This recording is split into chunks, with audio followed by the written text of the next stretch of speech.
Assalamualaikum warahmatullahi wabarakatuh. Kami dari kelompok 3 akan menjelaskan atau mempresentasikan tentang enterprise arsitektur sistem informasi pada mata kuliah sistem informasi enterprise. Kami beranggotakan 3 orang. Yang pertama ada Aziz Abdurrahman, Muhammad Taufik, dan saya sendiri Tessa Tiara Ningtyas. Pertama-tama, saya sendiri yang akan menjelaskan tentang pengertian arsitektur enterprise. Di sini ada menurut para ahli, yaitu menurut Pusat MIT untuk Riset Sistem Informasi. Arsitektur enterprise adalah logika pengorganisasian untuk proses bisnis dan infrastruktur teknologi informasi yang mencerminkan persyaratan integrasi dan standarisasi dari model operasi perusahaan.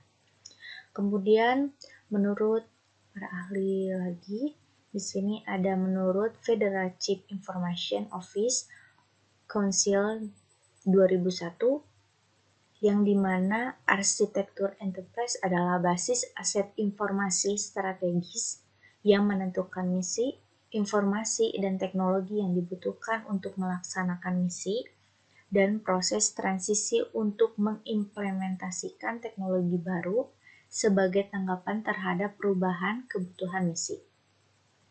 Nah, di sini saya mendeskripsikan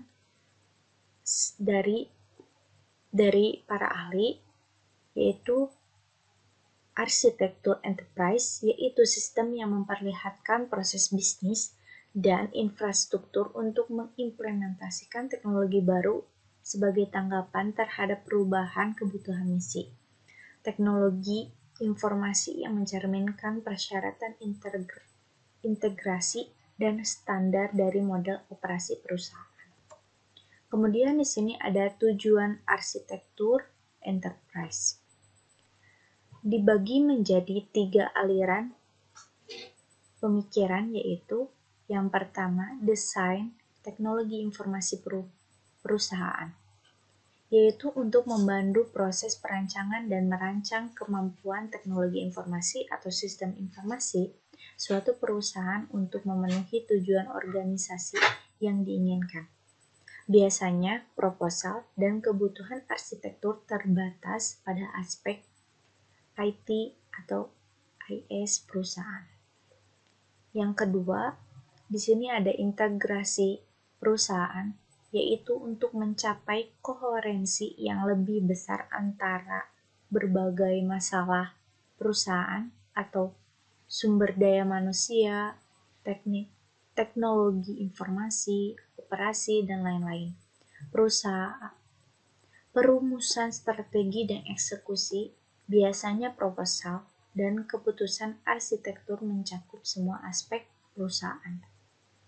Di sini yang ketiga, adaptasi ekosistem perusahaan, yaitu untuk menumbuhkan dan mempertahankan kemampuan belajar dari perusahaan sehingga mereka dapat berkelanjutan. Akibatnya, banyak penekanan diberikan pada peningkatan kemampuan perusahaan untuk meningkatkan dirinya sendiri, untuk berinovasi, dan untuk berkoordinasi dengan lingkungannya. Biasanya, proposal dan keputusan mencakup perusahaan dan lingkungannya.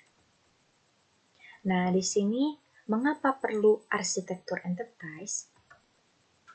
Yang pertama, enterprise terdiri dari beberapa unit yang memerlukan sistem informasi.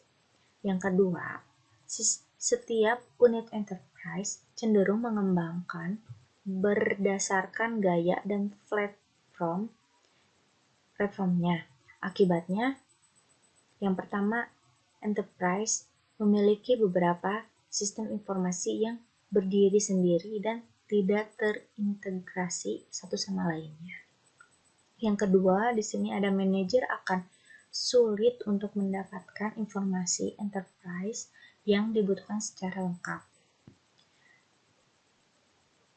Kemudian di sini kita kembali lagi mengapa perlu arsitektur enterprise, Yang ketiga itu arsitektur enterprise merupakan suatu proses sekaligus sebagai suatu produk. Yang keempat, menjamin bahwa sumber daya informasi yang dimiliki enterprise digunakan untuk mendukung strategi enterprise. Produk arsitektur enterprise akan menjadi panduan bagi manajer dalam mendesain proses bisnis dan panduan bagi pengembang sistem dalam membuat aplikasi yang selaras dengan tujuan dan kebijakan bisnis. Assalamualaikum warahmatullahi wabarakatuh. Saya Muhammad Taufik akan melanjutkan presentasi tentang Enterprise Arsitektur. Nah, pembahasan kali ini yaitu tentang metodologi yang digunakan untuk Enterprise Arsitektur. Nah, metodologi Enterprise Arsitektur sendiri, pertama, pada prinsipnya menggunakan kerangka atau framework Zajman dengan cara yang lebih praktis. Kemudian, rencana implementasi arsitektur enterprise berupa pengembangan aplikasi SI berbasis komputer. Kemudian menghasilkan portofolio aplikasi di masa depan.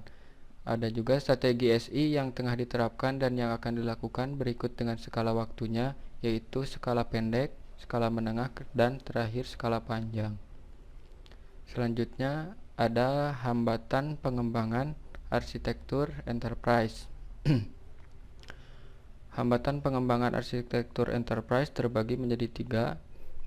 Hambatan yang pertama yaitu perencanaan jauh lebih komprehensif dan kaku daripada kebiasaan manajemen.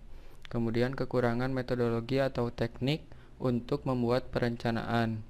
Yang terakhir, keberhasilan tim arsitektur enterprise tergantung pada budaya organisasi yang bersedia menerima konsep bahwa pengembangan perangkat lunak seharusnya bersifat arsitektur driven.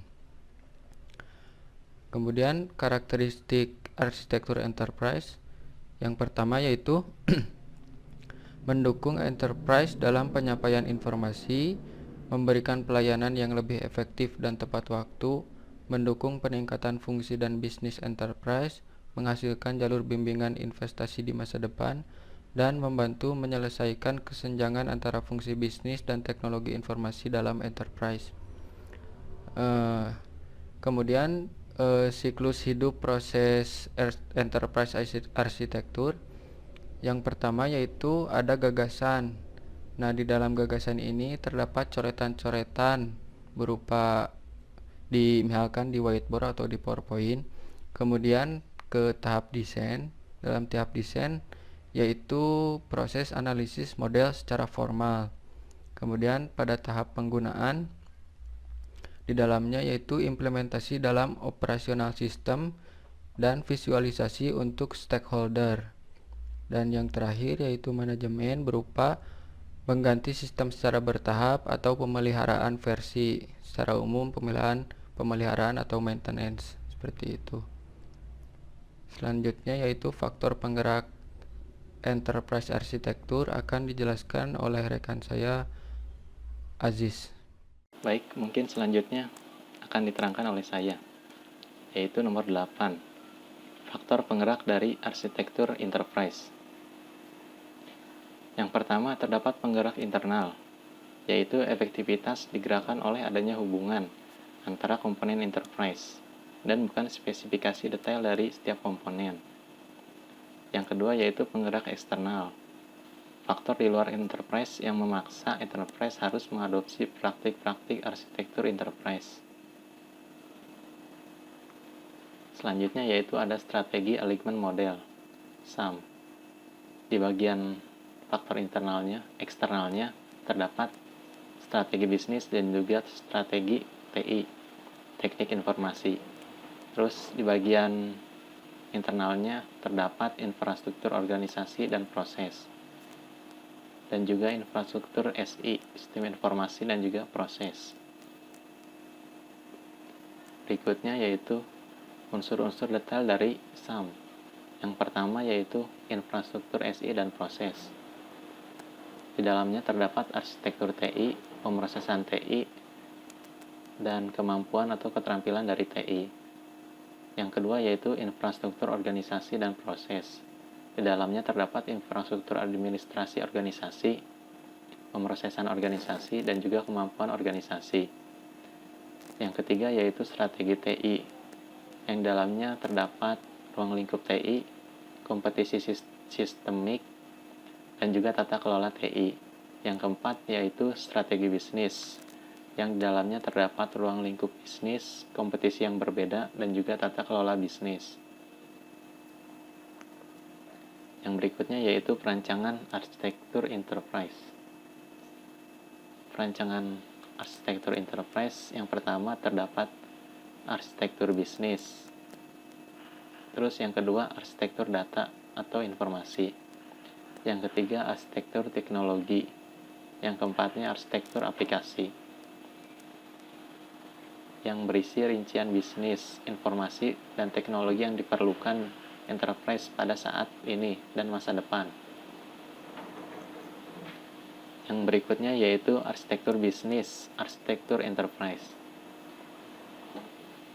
Yang pertama terdapat mendefinisikan proses bisnis.